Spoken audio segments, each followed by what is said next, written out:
Avec plus de 35 millions de personnes concernées dans le monde, dont 1 million en France, des chiffres qui sont appelés à doubler tous les 20 ans, la maladie d'Alzheimer, les maladies neurodégénératives au sens large, constituent un problème de santé publique absolument crucial.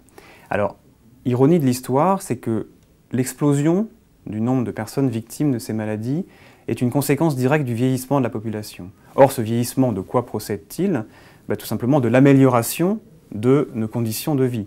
Dans les pays développés, l'espérance de vie a progressé d'1 an tous les 5 ans, ce qui est énorme. Or, plus on vieillit, plus on s'expose à ces maladies de type neurodégénérative.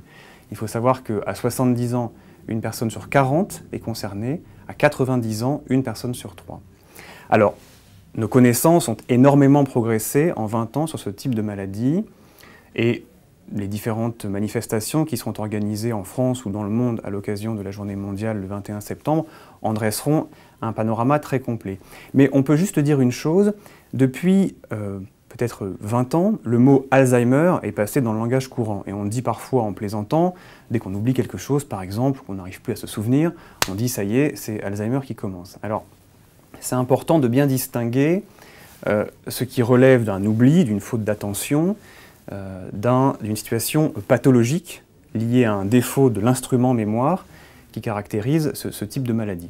Un exemple simple, une jeune fille appelle chez ses parents.